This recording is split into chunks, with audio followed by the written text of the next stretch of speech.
Bueno, agradecemos muchísimo vuestra presencia esta tarde y, por supuesto, la de José Choberiain, nuestro conferenciante de esta tarde, que nos va a impartir la conferencia Homo Ludens, las claves interpretativas de la fiesta de los Sanfermines de Pamplona.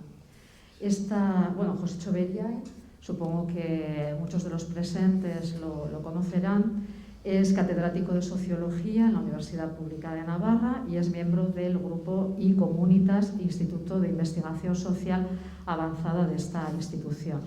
También es Faculty Fellow en el Center for Cultural Sociology de la Universidad de Yale en Estados Unidos, y entre todas las ediciones que ha realizado a lo largo de su vida, él destaca especialmente la publicación de 1999, Vascos y Navarros, de la editorial Aramburu, y más recientemente, en 2005, es autor de Modernidades en Disputa, un libro publicado por Antropos. José Choberiain nos va a hablar esta tarde sobre el significado de las fiestas de verano y la conexión de los elementos implicados en los Sanfermines. Precisamente en este segundo año sin fiestas, Josécho ha tenido el valor, digamos, la osadía de venir precisamente a hablar de una fiesta que no se celebra.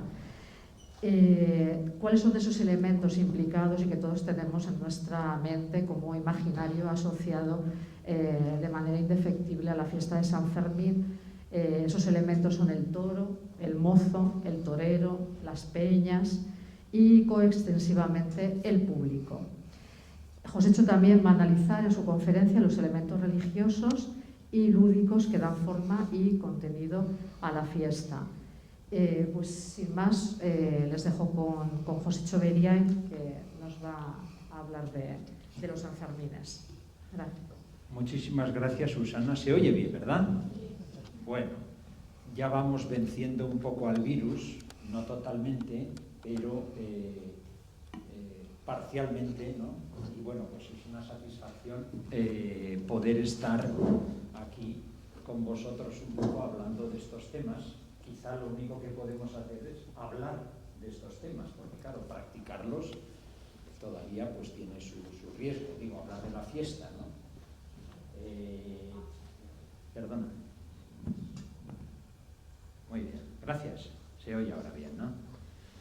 Bueno, la fiesta es un universal, ¿no? Está en todas las culturas, vamos a decir, la socialidad por antonomasia, ¿no? Y nosotros, pues yo creo que Pamplona y un poco coextensivamente en Navarra, pues debemos sentirnos enormemente contentos porque tenemos, vamos a decir, el último totemismo de Occidente entre nosotros, que es un poco la fiesta del toro, que recoge elementos, vamos a decir, precristianos, elementos cristianos y elementos poscristianos, por así decir, ¿no? Están implicados el mundo, vamos a decir, religioso y el mundo profano, ¿no? Y los protagonistas somos todos, es decir, no hay una jerarquización de importancia, como vamos a ver en la fiesta, sino que es una especie de involucrar a todo el colectivo para, de alguna manera, salir de esa habitualidad, de esas rutinas diarias y tal, y hacer otras cosas, ¿no? Bueno, con el objetivo de ser un poquito ordenado y para quedaros un poco con algunas ideas que yo creo que son importantes y que, en definitiva, es lo que os ha arrastrado un poquito a venir aquí, voy a leer unas muy poquitas páginas, muy sencillas, ideas ordenadas que van a permitir un poco centrar el tema, ¿no? Friedrich Hölderlin, el gran poeta alemán que escribe al mismo tiempo que Goethe, ¿verdad? Es decir, finales del 18, comienzos del 19, tiene una frase interesantísima. Dice: en la fiesta celebran los esponsales hombres y dioses, los celebran todos los seres vivientes y por un momento su destino se iguala. Caramba, qué interesante, ¿no? Parece que hay un momento, ¿verdad?, en la socialidad de la gente, ¿no?, en la vida pública, que iguala un poco las posiciones públicas, los roles, las jerarquías, las rompe y crea heterarquías, uno al lado de otro y no por encima de, ¿no? Esto es importante. Bueno, yo me voy a restringir, como ya ha mencionado Susana, a las fiestas de verano. Fundamentalmente tenemos dos tipos de fiestas conocidos aquí en Navarra y en otros lugares. El carnaval como fiesta de invierno, que lo dejamos para otro momento, para hablar de los carnavales, igualmente interesante, ¿verdad? Y los Sanfermines como fiesta de verano, conectados ambos en torno a la condición de posibilidad, que es pues la risa, el chiste, lo cómico, la dimensión jocosa de la vida, y en definitiva lo que recoge un poco todo esto pues es el homo ludens, el hombre que juega, el juego es de alguna manera el primer universal, la primera actividad que realizamos en todas las sociedades, ¿no? El niño empieza jugando, luego ya al juego se le ponen reglas, etcétera, y se convierte en ritual, y del ritual se convierte en teatro, y luego de ahí surgen toda una serie de actividades deportivas, modernamente, etcétera. Pero el juego es una clave fundamental, ¿no? Se podría decir que la vida es juego, ¿verdad?, de una u otra manera. Bueno, la fiesta expresa la identidad de la comunidad que la celebra y refuerza también su unidad. La fiesta expresa la unidad moral de la comunidad, ¿verdad?, como dice el antropólogo francés Piet Rivers, ¿no? La fiesta logra integrar a los individuos dentro de un todo, poniendo en suspenso e invirtiendo las reglas y las jerarquías habituales de la sociedad. La fiesta supone una desdiferenciación, una comunión ritual en la que se reafirman las tendencias unificadoras a través de rituales colectivos frente a las diferencias que existen en el trabajo, en los roles y en las posiciones sociales. La fiesta es un mitomotor ritual que produce sociabilidad, relegando las tendencias separadoras y rivales que reaparece cíclicamente en el individuo y en la sociedad. La fiesta supone un reencantamiento simbólico del mundo frente al desencantamiento funcional del mundo del trabajo, del mundo de las rutinas, del mundo de la burocracia, etcétera, etcétera. Así ocurre en la fiesta de los Sanfermines de Pamplona, que como sabemos dura 7 días, 204 horas, ¿no?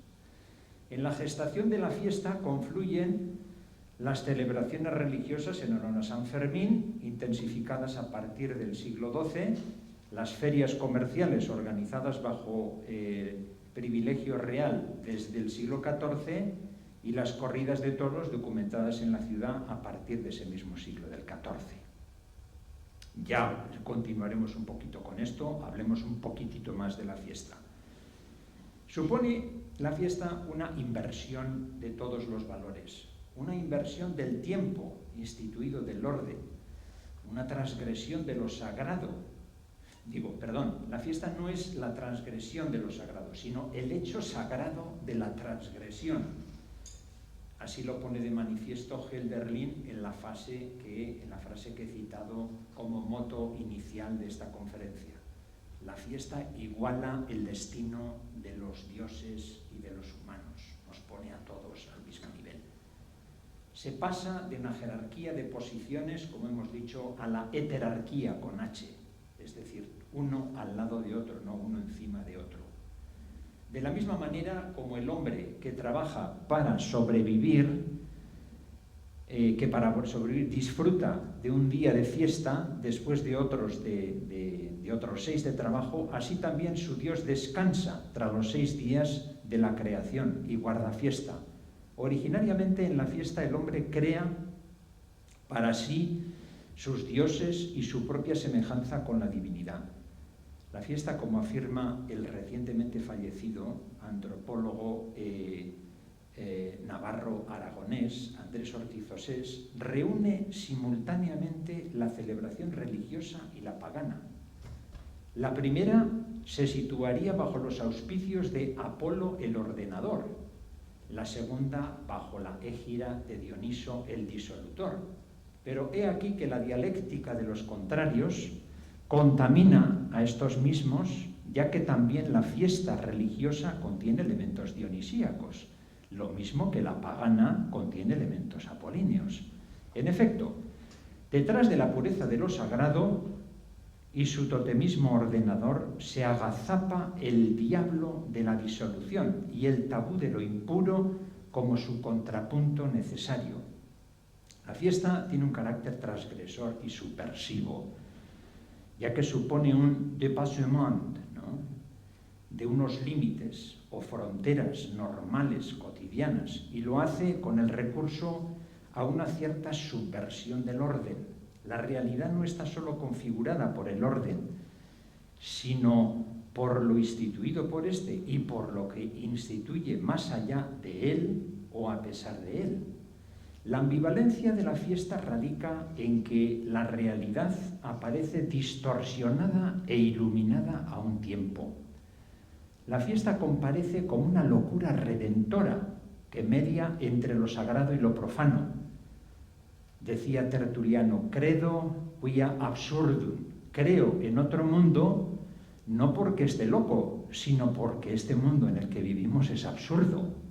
Por eso creo en la posibilidad de trascenderlo a través de la fiesta. El hombre es un ser festejante y por lo tanto festivo. El ser humano es un ser excéntrico entre los seres vivos, como muy bien apunta Helmut Plessner. Todos los demás seres viven su vida, mientras que el humano no solo la vive, sino que adopta un comportamiento respecto a ella, cosa que solo le es posible porque toma distancia respecto a su vida. Son competencia del ser humano siempre estas dos actitudes, vivir su vida y distanciarse de ella. Por esta razón, por su excentricidad respecto de la vida, el ser humano precisa de la fiesta. Vivir su vida es la cotidianidad del hombre, distanciarse de su vida, la fiesta. La fiesta es una moratoria de la cotidianidad, como una actitud connatural al ser humano, que si no encuentra canales de expresión, buscará las malas formas sustitutorias de la fiesta, incluida la guerra. Pasará de ser una expresión cultural radical, afirmativa, a convertirse en una manifestación política extremista, negativa. En la fiesta se produce una reflexividad plural en las maneras a través de las que un grupo, una comunidad busca retratarse, comprenderse y actuar sobre sí misma. La reflexividad pública adopta la forma de una realización, de una performance. Esta es la palabra que usamos hoy. Hacer fiesta implica transfigurar la vida social en vida pública, entendiendo lo público como el espectáculo que de sí representa la sociedad ante ella misma.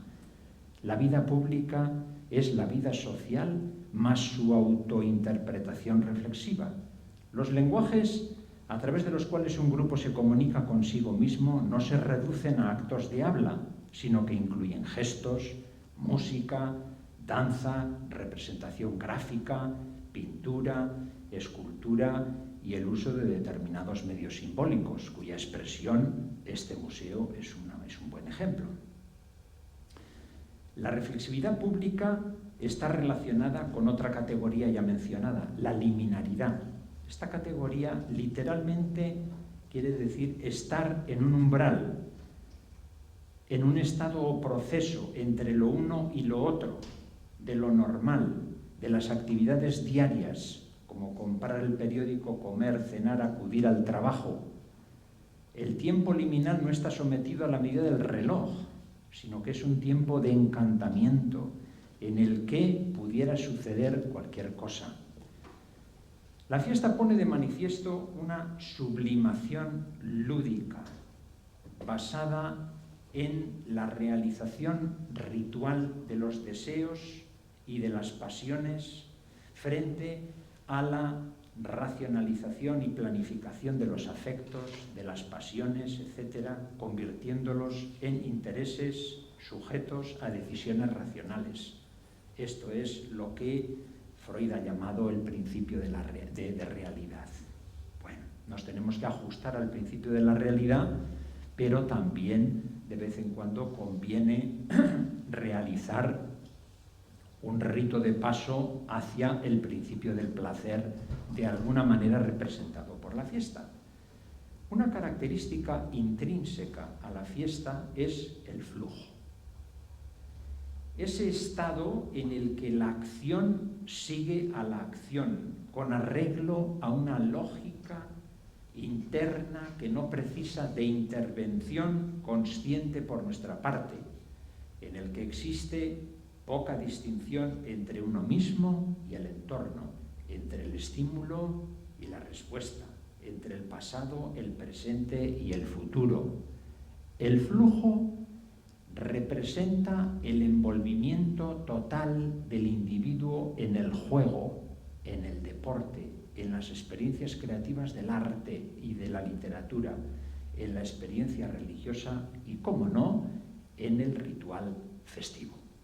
Bueno, una vez que hemos caracterizado, vamos a decir, con estos brochazos tomados de la literatura, la sociología, la antropología, el folclore, el arte popular, etc., vamos a dar el siguiente pasito, que es un poco el que probablemente os interesa un poquito más, hacia concretamente los Sanfermines, ¿no? Es decir, la fiesta nuestra de aquí de Pamplona. El encierro, por tanto, como apertura y mediación simbólica. Y diréis, es que no es solo el encierro, no, la fiesta es muy compleja. En Pamplona los Sanfermines son una fiesta que no está dirigida solamente a una parte del público, los que corren el encierro, aunque quizás sea la más descollante, ¿no? En ella toman parte los mozos, los niños, los ancianos, los sacerdotes, el público creyente que asiste a las procesiones, a la iglesia, etcétera, etcétera. Es decir, es un acto, dicho en los términos del antropólogo Marcel Mauss, es un acto, es un hecho social total que implica todos los extremos de la comunidad. Y en los Sanfermines lo bonito es que con los años no se van restando partes del ritual, sino que se van sumando, es decir, se van integrando a distintos públicos de aquí y de fuera, ¿verdad?, de todas las edades, etnias, grupos, etcétera, etcétera, para que puedan participar en este evento. Bueno, un elemento consustancial a la fiesta de los Sanfermines es la relación que media entre el hombre y el toro, puesta de manifiesto de forma arquetípica en dos momentos, el encierro y las corridas de toros. A la pregunta que le hacen a Julio Caro Baroja, ¿cree usted que tiene sentido mover las nalgas con elegancia ante la muerte? Vamos a responder que sí, ofreciendo a continuación argumentos que sustentan esta afirmación. La sintaxis del encierro viene dada por la carrera diaria que los mozos realizan delante de los toros desde los corralillos de Santo Domingo, aquí abajo, ¿verdad?, hasta la plaza de toros, a través de las calles de Santo Domingo, Mercaderes y Estafeta. Y la interpretación comienza cuando el toro, animal representante de la gran madre de la naturaleza, llega a la luz de la luna a la ciudad. A las 10 de la noche del día previo al encierro se procede al primer enchiqueramiento del profesional de la furia, en los términos de Ortega y Gasset. Cruzando el río Arga hasta los corrales de Santo Domingo, se hace señor de las calles a la mañana siguiente y ya por la tarde sobre la arena de la plaza participará en el ritual de la vida y de la muerte. El encierro es una multitudinaria carrera a muerte, donde no se trata de batir ninguna marca, ni de obtener un premio, como en el deporte, sino que se trata de obtener una satisfacción no a un desafío, sino al desafío en cuanto tal, es decir, a la muerte. En este ritual, el riesgo es máximo y la seguridad mínima, pero sin embargo, congrega a los mozos por delante de las astas de los morlacos en una carrera desenfrenada ante la muerte. Es un juego contra la posibilidad de la absoluta imposibilidad. Por tanto, es un juego profundo, no es un mero juego de niños, como apunta el antropólogo americano Clifford Geertz. Un juego en el que el ser humano debe hacer frente a la experiencia del límite, a la muerte. Existe una universalidad del significado cultural del toro que lo sitúa como animal totémico, matriarcal, símbolo de la potencialidad mágica de la naturaleza, de la tierra, y al mismo tiempo como símbolo de la potencia física.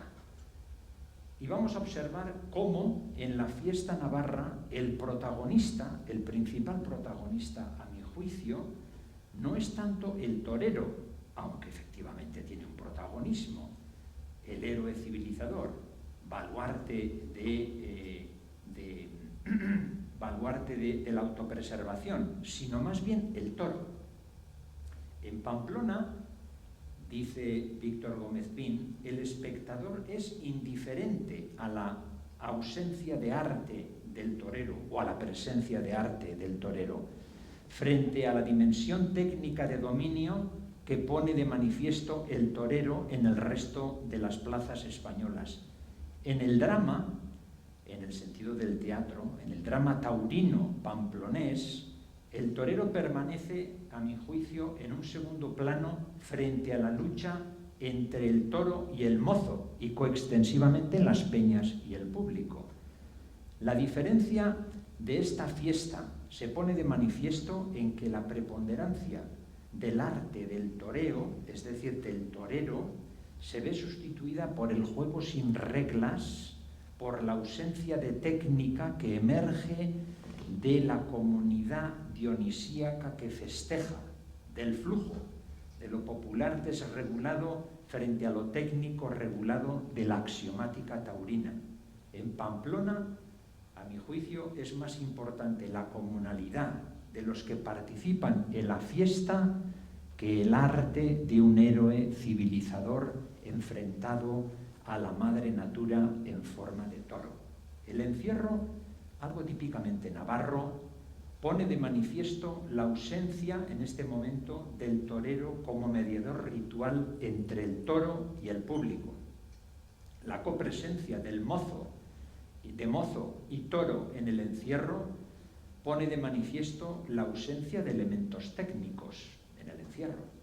La capa y humanos, el torero, de disuasión, de engaño frente a la naturaleza que arremete, siendo mayor el riesgo. La entronización del matador de toros significa la introducción de instrumentos técnicos a la mano, la capa, las banderillas, la pica, etc., para hacer frente a la naturaleza en cuanto tal, lo cual nos permite hablar de riesgo ante la muerte en lugar de fortuna. En los términos del sociólogo francés Pierre Bourdieu, podemos decir que el gusto puro del arte del toreo, que conlleva esa distancia, que permite mantenerse a distancia, se sustituye aquí por el gusto de los sentidos, por el placer, por el goce, por la corporeidad, por el sexo, el vientre, por la boca, ya que la muerte del toro se consuma en la ingesta colectiva de su carne posteriormente. El síntoma más evidente de la comunalidad viene representado por las peñas, auténticas fraternidades que roban protagonismo al individualismo del héroe civilizador, el torero.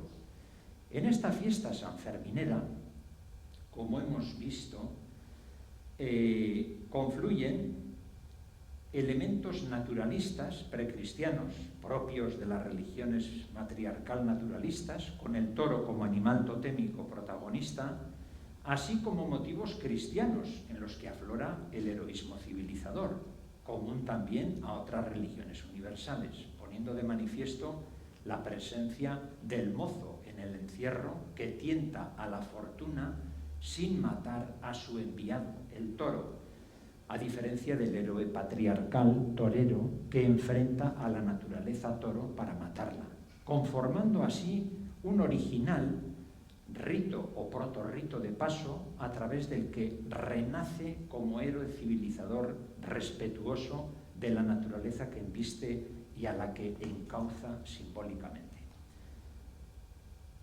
Para cerrar un poquito esto relacionado con la obra del homenajeado, que es Mariano Sinués, la gran exposición que tenemos aquí, ¿verdad?, del gran pintor nacido en Zaragoza y afincado en Pamplona, Mariano Sinués, 1935-2017. La obra de Mariano Sinués, homenajeada en esta exposición, utiliza como uno de sus principales elementos el vínculo performativo existente entre el toro y el hombre en el seno de la fiesta sanferminera. Y lo podéis ver, ahí está en la exposición, ¿verdad?, en su cuadro La Pica. Sinués representa a 3 humanos que dan réplica al picador, al caballo y al toro de nuestros arquetipos taurinos. El primer hombre, que aparece montado sobre otro hombre caballo, ensarta con la pica el torso del tercer hombre toro, arrodillado, postrado, pidiendo perdón, dentro de una circularidad sacrificial, en donde los 3 fungen de víctimas. Los 3 tienen algo goyesco, pero sus rostros desencajados, enjutos, con los ojos desorbitados, arrastran algo que reaparece en los horrores de la guerra que pinta Goya y que ni siquiera acaba el tema en Auschwitz o en Hiroshima. Sin embargo, en Encierro de los sueños, Sinués abandona el tono trágico de las pinturas cuasi negras anteriores e introduce colores claros para representar el encierro de los Sanfermines. En este cuadro, es decir, en Encierro de los sueños, en colores vivos, un torso humano con medio cuerpo inferior de toro aparece por delante a la carrera de las afiliadísimas astas de un toro que lo persigue, quizás en una carrera de ambos por huir del miedo al miedo del otro. Está claro que para Sinués la muerte en la plaza de toros y el encierro tienen un planteamiento distinto. El toro ensartado y ennegrecido por la pica y la arena de sus pinturas cuasi negras de antes aparece ahora como bello y luminoso torso a la carrera, implicado en un juego de astucias entre el humano híbrido y el astado.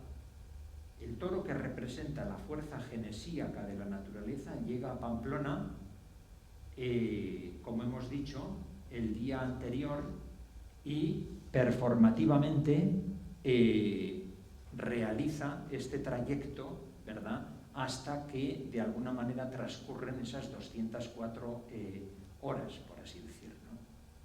El encierro pone de manifiesto este juego, esta tentación, este tentar a la suerte entre el hombre y la representación de la naturaleza, divinizada, por así decir, y en la fiesta lo que de alguna manera comparece es esa preponderancia de 2 actores, ¿verdad?, 2 actores que de alguna manera comparten escenario, por la mañana el mozo y por la tarde el héroe civilizador torero, ambos en juegos profundos que de alguna manera implican al pueblo en medio de una performatividad de la que no nos podemos sustraer. Bien, fundamentalmente estos son los elementos, vamos a decir, las vetas interpretativas, las ideas que están implicadas un poco en la conferencia que os quería dar, que de ninguna manera trata de sentar cátedra, aunque me han presentado como catedrático, no intento sentar cátedra, sino más bien ofreceros unos frescos que ayuden a interpretar y a darle la importancia que merece a el tema de la fiesta. Me preguntaban estos días y tal por el tema por la conferencia esta, ¿qué va a pasar este año? Bueno, pues este año tenemos que hacer un pequeño paréntesis, no tenemos San Fermín, ¿no? Entonces ya habrá manera de recuperarlo, pero no es la primera vez que la sociedad hace frente a suspender una serie de actos por motivos de pandemias, guerras, invasiones, etcétera, ¿no? Entonces, el tema de la seguridad colectiva, de la salud, un poco del público, de la sociedad en cuanto tal, es más importante que, en fin, se ha juzgado como más importante, ¿no? Yo creo que con cierto criterio, con fundamento in re, frente al realizar la fiesta. La fiesta sería, digamos, el mecanismo más sencillo para contagiar a todo el mundo, etcétera, y que el virus pase de un cuerpo a otro. Bueno, por mi parte lo dejaría aquí y si queréis podemos abrir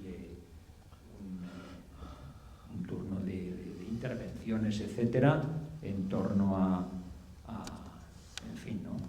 al tema un poco que nos reúne, ¿no?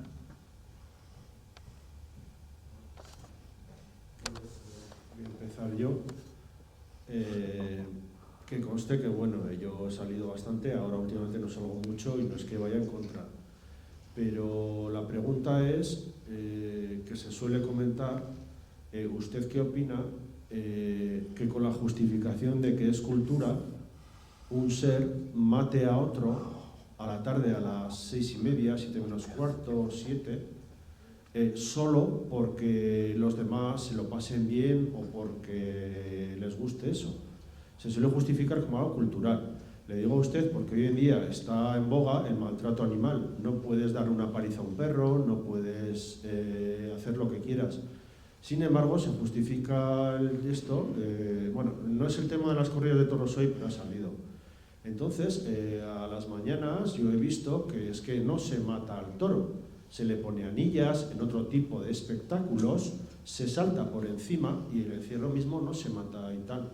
¿Se puede justificar que es cultura ese tipo de actuación, que yo lo veía que sí es maltrato? Es muy interesante la pregunta que haces. De alguna manera mezcla cultura, racionalidad con fiesta, con tradición, etcétera, ¿no? Y hay elementos efectivamente que no están exentos de violencia y de derramamiento de sangre. Es decir, la fiesta de los Sanfermines, no olvidemos que es un acto performativo realizado en medio de polvo, sangre y sudor, por así decir, ¿no? Bueno, aquí habría que hacer distinciones, por supuesto, ¿no?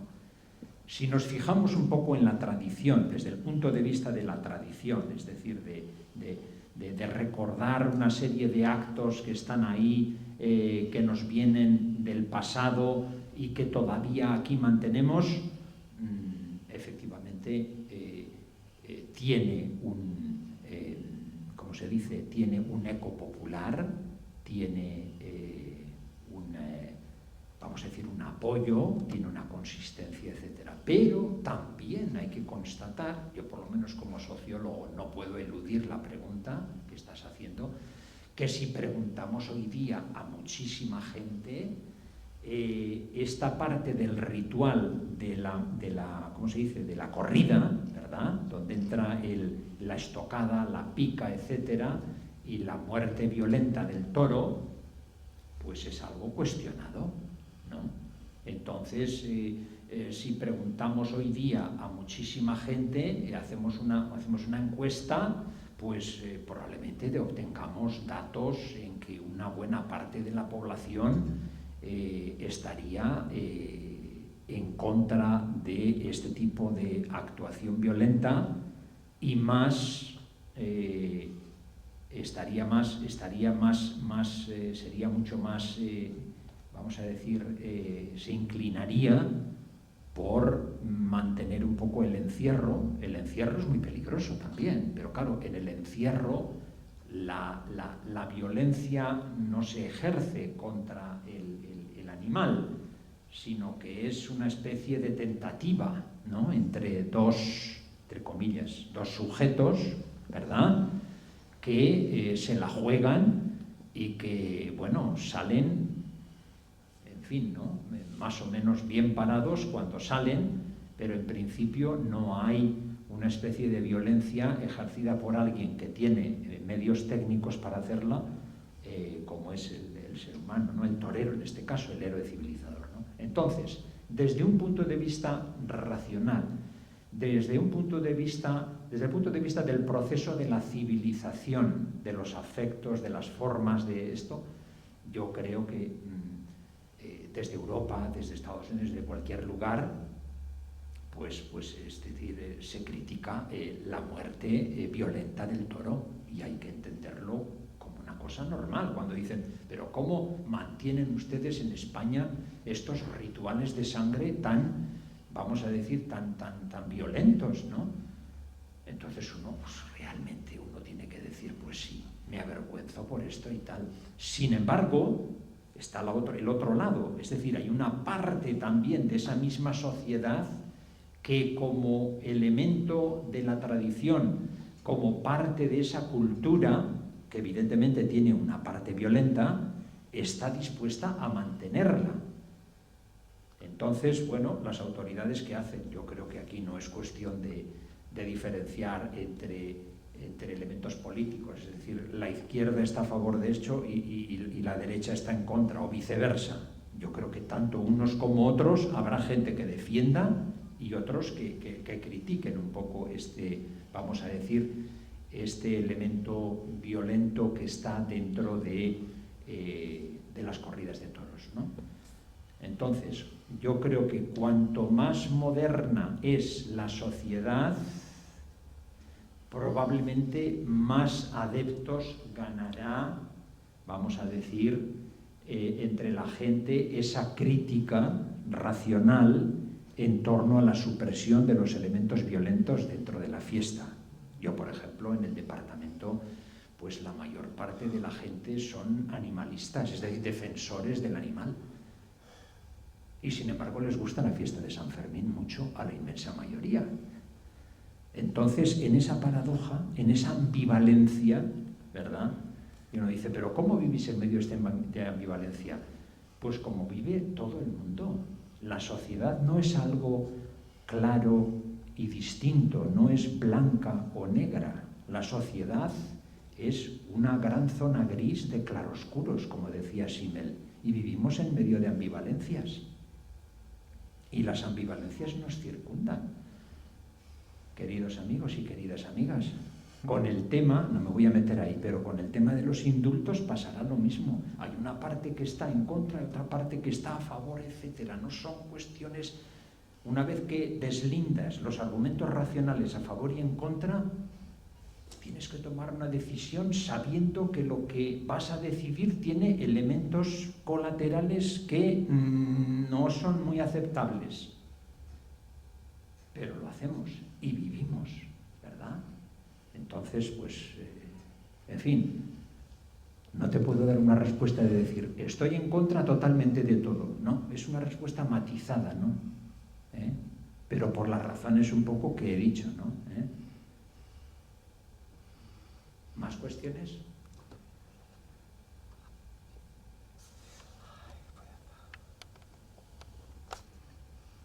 Susana.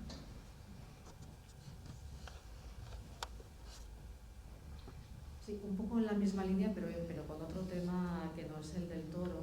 Es sobre lo que has dicho, que es muy, muy interesante, sobre la necesidad, ¿no?, del ser humano de poder de poder salir, ¿no?, de su rutina cotidiana, de lo que es el mundo cotidiano a través de la fiesta. Quería preguntarte cómo ves, porque bueno, a mí tengo un poco la sensación que claro, un elemento importante de la fiesta es precisamente la colectividad, es decir, la comunión con la comunidad, ¿no? Y yo sin embargo veo que cada vez, digamos, se prima más el disfrute individual, ¿no? Es decir, la consecución de los placeres de cada uno, ¿no?, dentro de ese ritual, pero fuera, digamos, de lo que es el interés colectivo, ¿no?, o la fiesta colectiva. No sé si tú compartes esa visión o puedes ver cuál puede ser la evolución de esta fiesta, como de otras muchas, en ese sentido, ¿no?, de primar, porque ahora, claro, sobre todo dependiendo de la edad, de las extracciones sociales, de la actividad de cada uno, esa evasión, ¿no?, que supone, y esa ruptura que supone la fiesta ha entrado dentro de la cotidianeidad también. Ya no es, digamos, como en otras generaciones en las que realmente había una ruptura muy importante entre el tiempo cotidiano y el tiempo festivo. Ahora dentro del tiempo cotidiano también hay mucha fiesta, digamos, muchos momentos, ¿no?, porque está asumido como que es parte también de la cotidianidad. Entonces, todos estos grandes, como San Fermín, de estas grandes fiestas colectivas, como que están derivando, digamos, hacia un momento de esa fiesta cotidiana, pero elevada a un grado sumo, pero que va más encaminada al disfrute individual que a la inmersión, digamos, en una colectividad, ¿no? Muy interesante también la pregunta, Susana. Yo creo que, en definitiva, ¿por qué festejamos? Es decir, ¿por qué nos reunimos? ¿Por qué celebramos? Como dices tú, pues a veces no hay que concentrar la fiesta en un determinado momento, sino que a veces pues lo hacemos en varios momentos, ¿no? Y de hecho, San Fermín es la fiesta de verano, pero en el invierno pues tenemos los carnavales también, y tenemos las Navidades, y tenemos la Cuaresma, y tenemos la Semana Santa, las fiestas de los pueblos, etcétera, ¿no? Pero ¿por qué tenemos esta recurrencia un poco de todo esto? Porque yo creo que hay algo constitutivamente en el ser humano que le impide, vamos a decir, no festejar, es decir, no salir de una cierta normalidad, por así decir. Es decir, ser persona no significa ser, vamos a decir, un buen ciudadano, un buen cliente de la burocracia, un buen trabajador, un buen consumidor, etc. No, ser ciudadano significa también a veces romper un poco esas normalidades y tal, de horarios, de posiciones, etc., y festejar. Y quizás, a pesar de los ataques que está recibiendo un poco, vamos a decir, la socialidad que pone de manifiesto la fiesta, incluso con la pandemia ahora, ¿no?, estos ataques tan duros, etcétera, de coger y bajar la persiana, ¿no? Pues fijaros, ¿no?, desde el alcalde Maya hasta toda la gente que participa en la fiesta, pues se te cae la cara de vergüenza, ¿no? Decir, pues es otro año sin San Fermín, esto es muy duro, ¿no? Bueno, yo creo que la privatización de esto, es decir, el tratar de hacer una especie de disfrute individualizado, es decir, una cosa reducida solo a una persona o a una pareja, etcétera, yo creo que no tiene sentido. Es decir, antropológicamente es inviable, es decir, cada vez que de alguna manera intentan encerrarnos en un trabajo, en una habitación, en unas tareas rutinarias, etcétera, uno más tarde o más temprano necesita salir, necesita, vamos a decir, romper las rutinas, ¿no? Las rutinas son muy necesarias para vivir en la sociedad, pero la sociedad es, vamos a decir, un resumen entre cosas que repetimos, o sea, el calendario es una especie de ritmo de la vida colectiva, es algo que pauta las cosas que hacemos. Y esas cosas que hacemos nunca son lo mismo. Es decir, tenemos que dejar hacer unas cosas y comenzar a hacer otras. Por ejemplo, una sociedad como la nuestra, basada en la aceleración, ¿verdad?, en la que tenemos que hacer cantidad de cosas en poco tiempo, tenemos que meter en paquetes, etcétera, ¿no?, toda una serie de actividades y realizarlas, etcétera, ¿no? Si todo el mundo se dedica a hacer las cosas de forma rápida, manufacturada, en paquetes, etcétera, esto se viene abajo. La sociedad solo tiene, vamos a decir, solo puede pervivir, solo puede continuar en el futuro si hay gente que, mientras unos están trabajando, otros están de fiesta. Mientras unos están, vamos a decir, en horario normal de trabajo, otros están jubilados. Mientras unos celebran esto, los otros están en la iglesia. Quiero decir que no se contempla una sociedad en la que todo el mundo está haciendo lo mismo o está en un ritmo, en un tipo de ritmo de la vida, de la vida colectiva, ¿no? Tiene que haber varios ritmos, ¿no? ¿Por qué? Porque si todo el mundo está haciendo lo mismo, al final generamos una arritmia. Ese es el problema, ¿no? Es como un ataque del corazón, es como un ataque al ritmo de la actividad colectiva. Tiene que haber sístole y diástole en la vida colectiva. No podemos funcionar todos con sístole. Tiene que haber un golpecito contrario que haga meter y sacar la sangre del corazón, meter a la gente en el trabajo y sacarla del trabajo.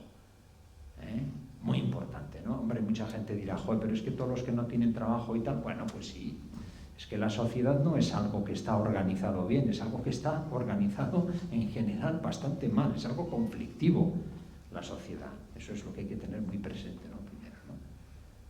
Bueno, yo te respondería un poquito en este sentido, ¿no? No podemos privatizar, es decir, si intentamos que esto al final sea un juego individualizado, esto tendrá sus límites y reventará. Necesitamos juntarnos. Por eso hemos tenido los graves problemas que tenemos en este país con la pandemia. ¿Por qué? Porque hay una tendencia a la socialidad tan fuerte que incluso ante las prohibiciones institucionales la gente se escapa y se camufla y hace fiesta y se va a la Enrico Taberna y se reúne con estos y hace una costillada, etcétera. Y luego les hacen los test, las PCRs y tal, y 100 más contagios en el pueblo.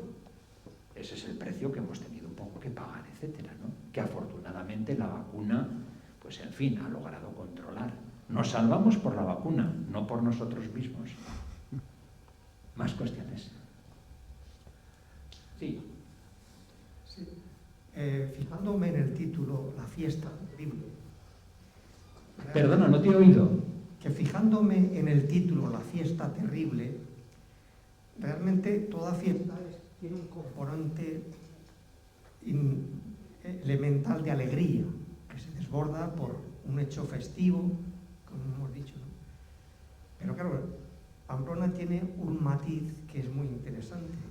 Es que no el torero, porque en fin, también expone la vida, pero el mozo que va en el encierro se hace un reto. Se hace un reto, es indudable, no todo el mundo tiene el valor para hacerse ese reto. Y claro, se enfrenta a una bestia, en fin, que puede dejarle sin vida. Entonces, en el encierro de Pamplona hay un componente de miedo elemental también, que aguza el sentido religioso, de tal forma que el santo forma parte también de la fiesta, muy implicado. Lo implican las personas muchísimo, de ahí todas las plegarias que se dirigen a él, porque quien está corriendo sabe que es un reto que puede sobrepasar sus fuerzas. Entonces, es verdad que esos elementos religiosos en la fiesta de Pamplón se ponen en primer término. Es decir, salen constantemente. Nadie se olvida de que está en una fiesta, pero que no sabe cómo puede acabar en el encierro, por ejemplo, que es el hecho más distintivo y lo que realmente da significado a la fiesta de Pamplona. Es verdad que a veces en todas las de la vida tenemos algo de eso, pero en Pamplona eso crece hasta grados que a veces son incomprensibles y que hacen que la divinidad sea constantemente llamada para que nos defienda, que es algo que generalmente hacemos en la vida cuando estamos en situaciones muy, muy extremas. Eso es un elemento también que a mí siempre me choca. Es decir, la importancia que tiene que la religiosidad en la fiesta civil, que lo hay en Navarra en casi todas las fiestas, muchas fiestas españolas, pero aquí es exacerbado, por los dos extremos, por el peligro y por llamar a alguien para que nos ayude porque podemos salir mal. Totalmente de acuerdo contigo. La fiesta, ya lo he mencionado, ¿no? Tiene elementos, vamos a decir, profanos, ¿no? Que proceden vamos a decir, del gusto, ¿verdad? Por los sentidos, incluso por una maximización de determinados elementos orgiásticos, que evidentemente en una sociedad moderna pues están racionalizados, pero tiene una dimensión religiosa insoslayable, que no podemos de alguna manera cortar o amputar o olvidar o tapar, etcétera. Tiene que estar ahí. Y lo bonito de la fiesta en San Fermín es que haya procesión y que vayan efectivamente los creyentes, etcétera, que lo practiquen y demás. Y luego efectivamente San Fermín actúa como una especie de sí mismo, de ser, de selves, es decir, de referencia protectora, ¿verdad?, para ese que se está jugando la vida a las 8 de la mañana, etcétera, y que lívido, ¿verdad?, sin color prácticamente, porque claro, hay que meterse un poco en el cuerpo del que hace el encierro y tal, ¿no? Muchos de ellos, pues incluso habiendo estado toda la noche un poco pues paseando, etcétera, por las calles de Pamplona, etcétera, ¿no? Quiero decir que hay una serie de elementos importantes en donde el juego no es un juego de niños, es un juego a muerte, con la posibilidad de la absoluta imposibilidad, es decir, con la posibilidad de que dejes de existir, ¿no? Entonces necesitas una protección, lógicamente, y San Fermín pues es una referencia en esa protección, ¿no? Importante, ¿no?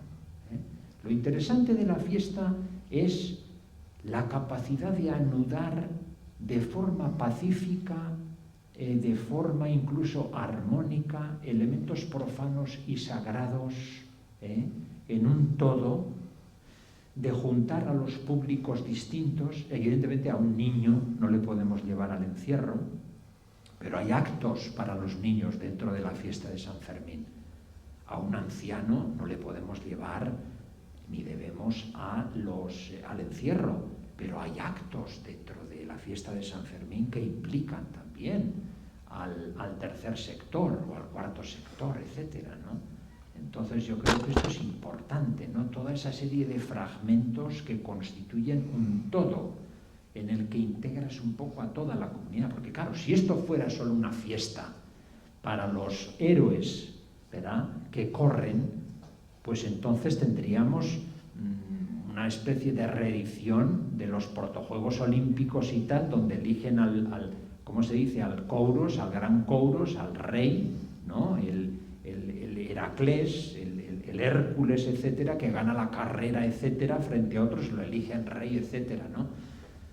Pero eso es una fiesta solo para jóvenes vigorosos, con una gran fortaleza física, etcétera, pero otras partes de la sociedad quedarían un poco excluidas. En cambio aquí se trata de dar protagonismo, se trata de dar cabida a todos esos ámbitos, ¿no?, entre los cuales, por supuesto, está el elemento religioso, claro que sí, innegable, ¿no? Sí.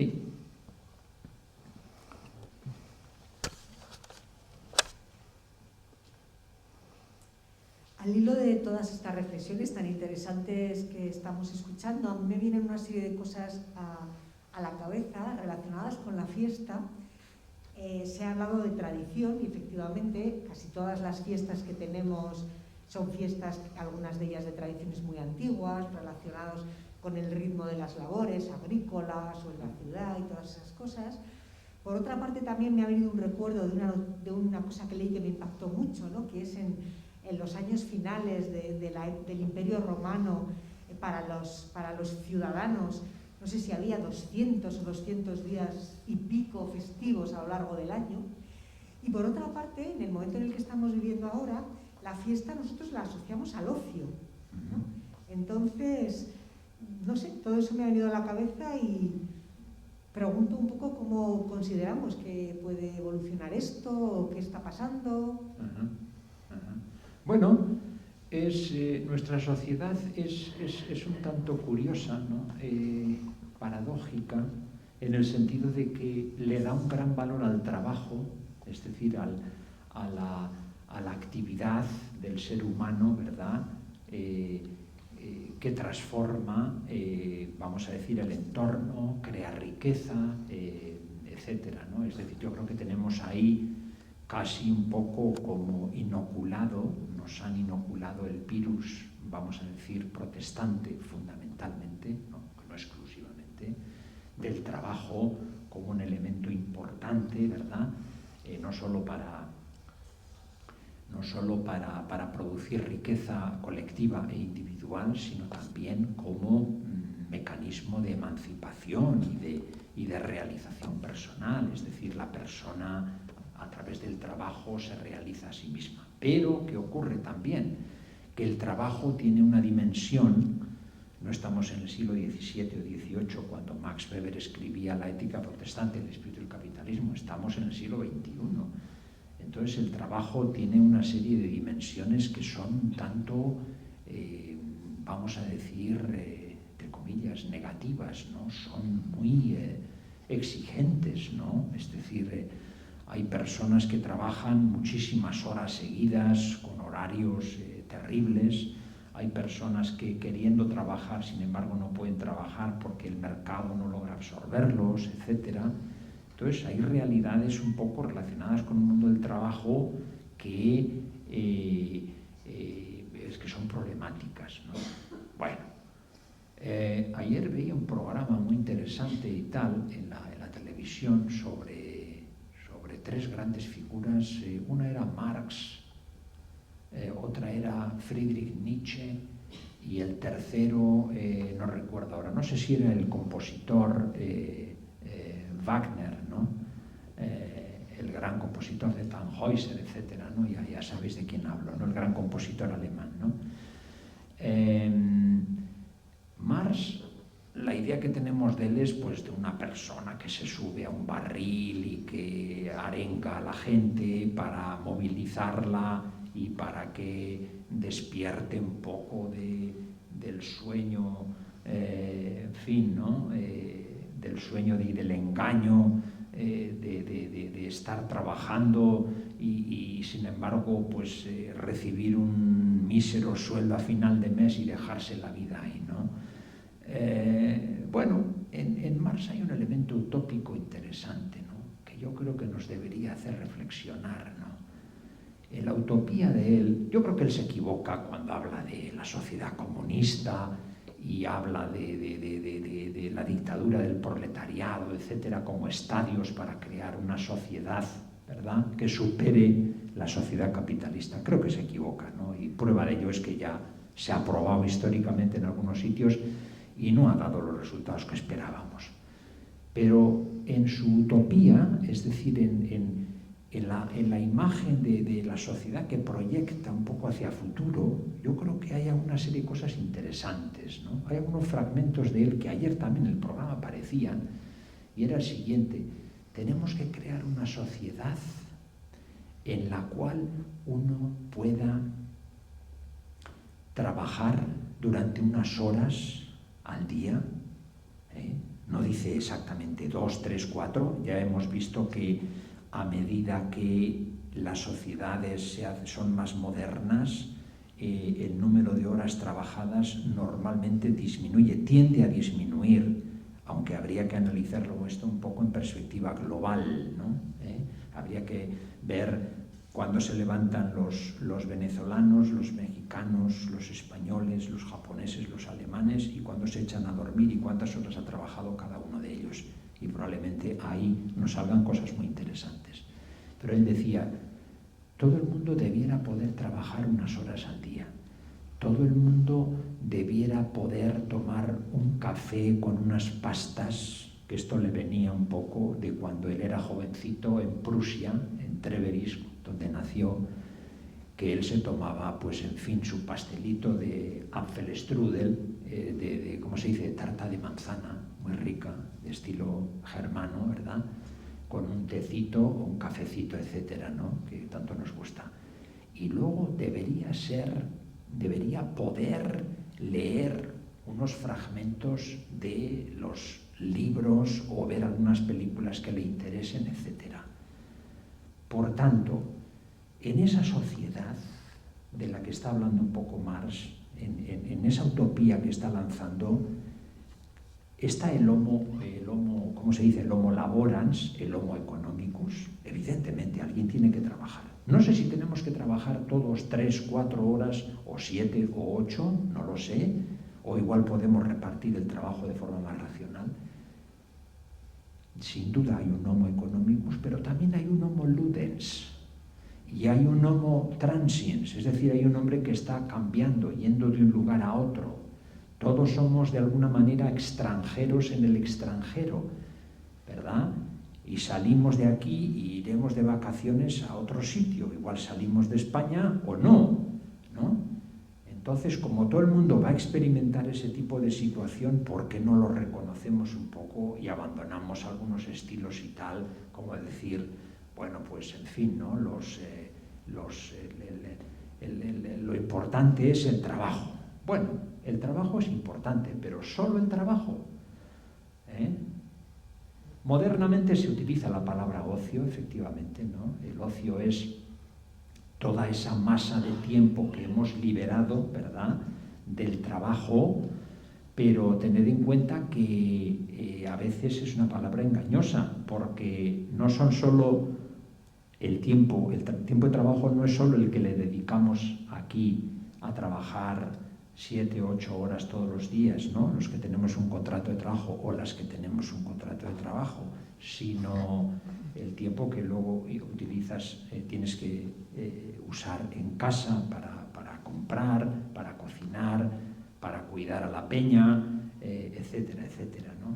Entonces, bueno, ahí probablemente nos demos cuenta que, en fin, ¿no?, que el tiempo está muy partido y que una buena parte de lo que hacemos todavía sigue ocupando el trabajo, y de que a pesar que nos venden un poco, pues en fin, ¿no?, el ocio y el disfrute y la tranquilidad, etcétera, una gran parte de la sociedad tiene un acceso muy limitado a esto, ¿no?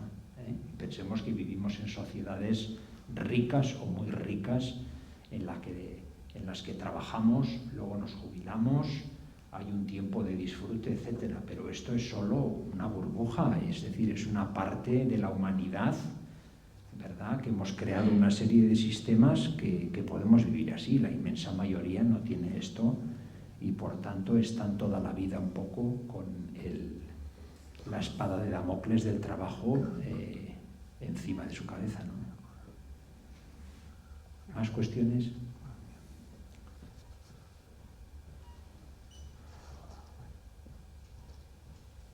Estaba pensando en fiestas, las más conocidas. A mí también me gusta la realidad y la oración, pero también la imaginación o cosas que igual no se producen nunca. Ha habido unas charlas y este señor, pues ha aparecido mucho el tema de la muerte.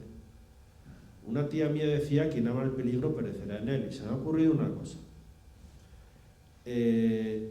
Nosotros no vencemos a la muerte, podemos retrasarla, podemos curarnos de una enfermedad, podemos curar un cáncer, pero no podemos vamos, y en el futuro no creo vivir eternamente. ¿Usted cree que es una suposición? Es una pregunta y un doble comentario. Primero, si cree que en las fiestas de San Fermín son las fiestas donde más se desafía la muerte. Encierro y corridas. Y relacionado con esto, que ya lo sé, se puede decir, pero es que la imaginación, me gusta también echar la imaginación y no mucho. A la mañana se desafía la muerte. ¿Usted cree, si hace X años o el año que viene o cuando sea, y voy a ser un poco exagerado, pero quiero decir que ha venido el tema de la muerte, si el año 84, y es una suposición, hubieran fallecido los encierros 20 personas, 15, 12, si el año siguiente hubieran fallecido 10, si el año siguiente hubieran fallecido 4, si el año siguiente hubiera fallecido 7, X, que hubiera fallecido gente, si se hubieran suprimido. Y en las corridas de toros igual.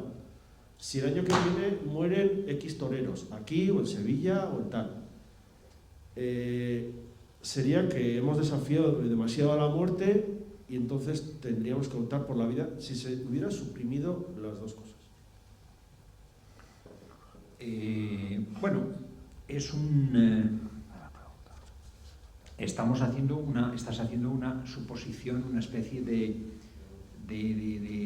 escenario, por ejemplo, como hacían los historiadores que explicaban pues el primer día metodología de la historia y tal, decían ¿qué hubiera sucedido si aquel soldado en la batalla de Maratón no hubiera llegado, ¿verdad? Y después de 42 kilómetros no hubiera dicho hemos ganado la guerra, ¿verdad? Pero es que llegó, ¿no?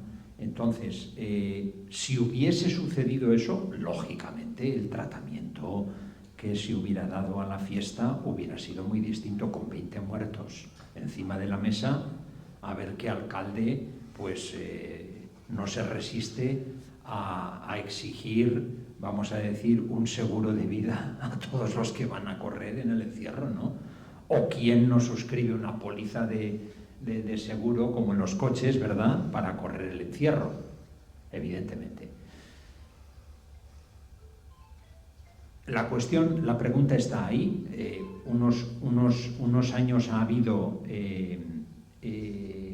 muertes, ha habido cogidas, etcétera. Siempre hay mucho menos de lo que pudiera ocurrir, afortunadamente. Bueno, se ponen medios, se evita que haya una especie de apelotonamiento, hay cada vez más pues proceso de instrucción también a los corredores, ¿no? Hay formas de correr y hay formas que no son de correr, es decir, yo creo que en eso se ha avanzado mucho y luego una vez que sucede el percance, pues hombre, yo creo que el sistema médico-sanitario pues ha evolucionado mucho, ¿verdad?, para tratarlo in situ al herido o a la herida, evacuarlo rápidamente y que no le ocurra pues lo que le ocurrió pues al pobre Paquirri o al pobre Manolete, ¿verdad?, que bueno, pues en fin, ¿no?, los ensarta el asta de toro y tal y se van en sangre, ¿no? Quiero decir, el sistema sanitario en esos momentos pues no estaba desarrollado. Pero estamos hablando de un desideratum, ¿no? Es decir, no sabremos lo que hubiera ocurrido, ¿no? Lo que ha ocurrido es lo que ha ocurrido, es decir, los hechos son los que son y evidentemente eso ayuda un poco a mejorar y bueno, ¿el futuro cómo estará? Pues el futuro, haciendo una predicción un poco optimista, cada vez tendrá una mayor presencia de todos los estamentos sociales, la fiesta seguirá existiendo, no nos quepa la menor duda, ¿verdad?, pero sí habrá una delimitación, yo creo, cada vez más, vamos a decir, más ajustada de aquellos segmentos de fiesta que comportan un poco violencia, ¿no? ¿Por qué? porque la crítica, vamos a decir, a esos elementos violentos dentro de la fiesta como elemento cultural cada vez va a ser más grande. ¿Por qué va a ser más grande? Pues porque cada vez las sociedades se juntan más y comparten más esa especie de sacralización de primero la naturaleza, luego los dioses, luego la nación, el rey, luego la persona humana. Hemos sacralizado la persona humana y está reconocido en las declaraciones de derechos humanos en 1789 y en 1948, después de la espantosa Shoah y la Segunda Guerra Mundial. Entonces, bueno, probablemente, ¿quién ha dicho que probablemente no demos un salto más y se sacralice también a los animales, ¿no? Entonces, claro, si sacralizas los animales y lo incluyes en las constituciones, etcétera, lógicamente ese segmento violento de la fiesta habrá que redefinirlo. Un poco en la línea que planteabas tú, habrá que buscar otro tipo de soluciones, etcétera. ¿Sobrevivir a la fiesta? Por supuesto que sobrevivirá a la fiesta, claro que sí. ¿Por qué sobrevivirá? Porque la fiesta no es solo un elemento, el más violento, es la conjunción de elementos. Y cuanto más moderna es la sociedad, más tiende a racionalizar y a extirpar aquellos elementos que son violentos de la fiesta. ¿Sí?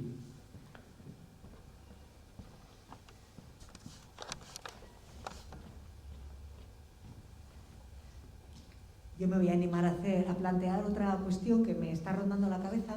Se ha mencionado, y es muy importante, en la fiesta el tema de la tradición. Por otra parte, si nos centramos en los Sanfermines, constituye también un patrimonio inmaterial. Un patrimonio inmaterial que radica en la comunidad. Las comunidades que lo tienen más cerca, que son los que lo continúan. Por otra parte, nuestra fiesta es la fiesta. Verbigracia de Hemingway y su libro Fiesta, y la fiesta estalló. Cada vez son más los participantes en la fiesta de los Sanfermines que son extranjeros, muchos de ellos muy jóvenes, norteamericanos, australianos, canadienses. Esas personas que vienen, ¿se puede saber en qué parte de la fiesta se imbuyen, cómo la perciben, cómo la disfrutan? Esa es un poco la cuestión.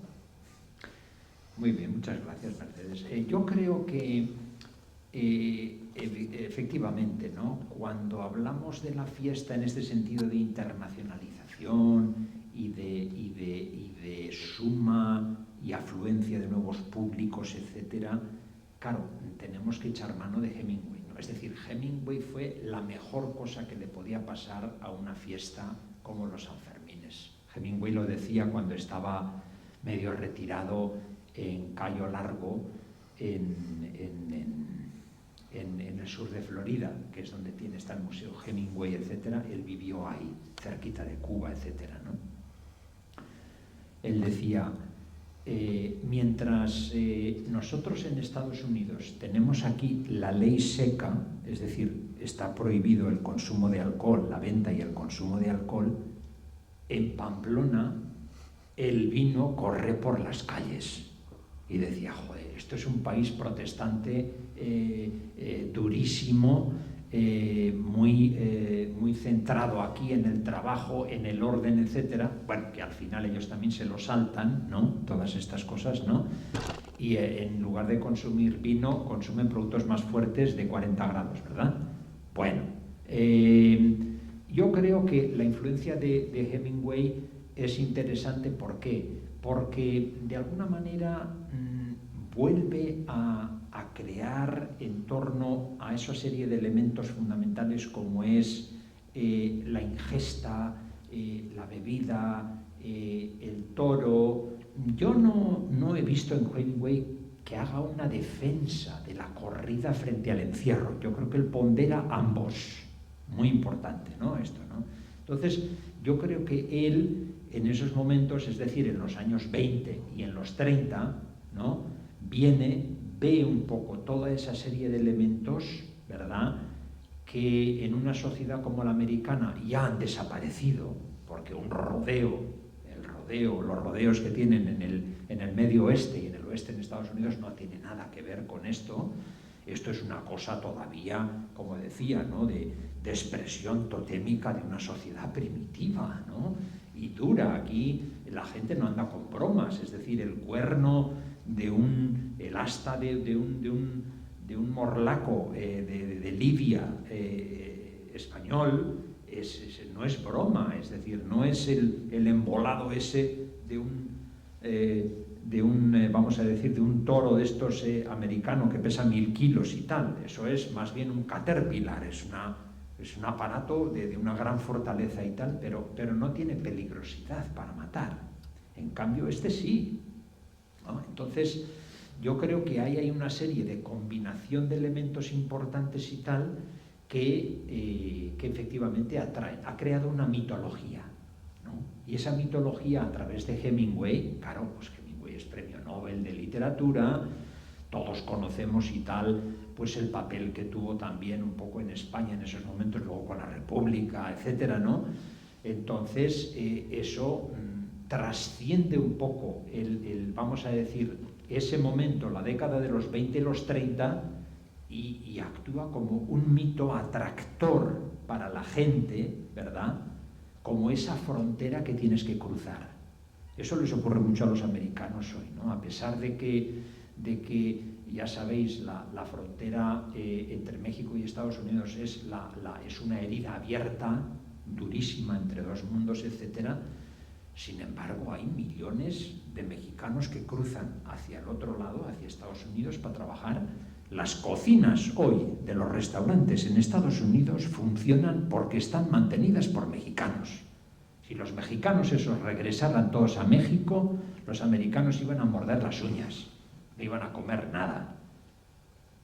Y viceversa, los americanos les gusta cruzar la frontera. ¿Por qué? Porque México es otra cosa, es otra forma de ver la vida.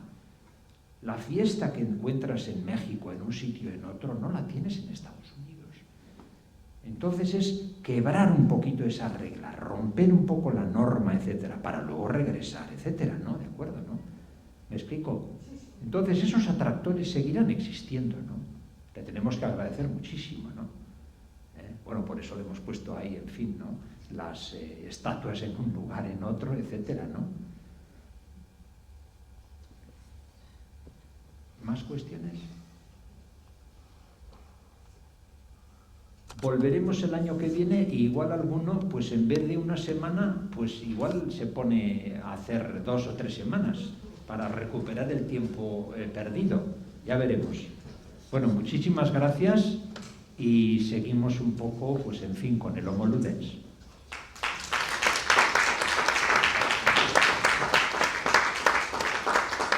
Bueno, pues muchas gracias, muchas gracias a todas, a todos por haber asistido. Esta es ya la última conferencia del ciclo que el Museo de Navarra ha dedicado en torno a la exposición que ha estado presente durante todo el rato, La fiesta terrible de Mariano Sinués, y bueno, pues que esperamos volver a verles en otro momento en el museo.